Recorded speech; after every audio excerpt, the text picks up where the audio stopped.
ஈரானை வந்து ரொம்ப கம்மியாக மதிப்பிட்டார் ட்ரம்ப்பு.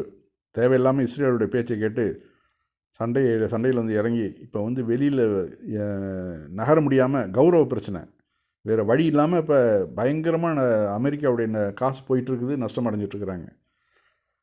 அதில் வந்து ஈரானுடைய தாக்கத்து வந்து இப்போ புதுசாக வந்து செஜ்ஜில் எரியும் கல், அதை பற்றி நம்ம பார்ப்போம். இஸ்ரேலை அச்சுறுத்தும் ஈரானின் ஏவுகணை தொழில்நுட்பம். ஈரானின் பாலிஸ்டிக் ஏவுகணை சேகரிப்பில் செஜ்ஜில் என்று உலகில் மிகவும் அஞ்சப்படும் பேராகும்.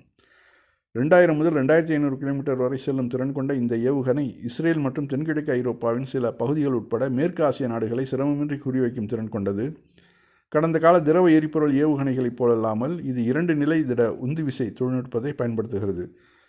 இது ஏவுகணையை மாதக்கணக்கில் ஏவுதலுக்கு தயாராக வைத்திருக்கவும் சில நிமிடங்களில் எந்த நேரத்திலும் ஏவவும் உதவுகிறது.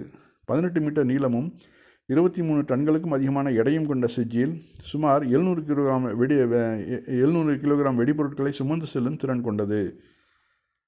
ஆக எந்த அளவு இவர்கள் வந்து பொருளாதார தடைகள்லாம் போட்டோம், அவர்கள் வந்து தங்களுடைய டெக்னாலஜியை வளர்த்துக்கிறதுக்காக எந்த அளவு பாடுபட்டுருக்கிறாங்க.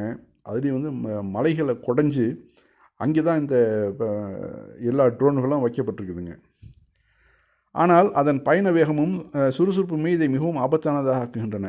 வளிமண்டலத்திற்குள் மீண்டும் நுழையும் இறுதி கட்டத்தில் டெர்மினல் பேஸ் இந்த ஏவுகணை ஒலியின் வேகத்தை விட 13 மடங்கு வரை வேகமாக பயணிக்கிறது. இலக்கை நெருங்கும்போது தனது பாதையை மாற்றிக்கொள்ளும் அசாதாரண திறனான சூழ்ச்சி திறன் இஸ்ரேலின் அம்பு அல்லது அமெரிக்காவின் பேட்ரியாட் போன்ற பாதுகாப்பு அமைப்புகளிலிருந்து தப்பிக்க உதவுகிறது. இந்த எதிர்பாராத திசை மாற்றத்தின் காரணமாக பாதுகாப்பு வல்லுநர்கள் இதை நடனமாடும் ஏவுகணை என்று அழைக்கின்றனர், டான்சிங் அப்படின்னு சொல்லிட்டு.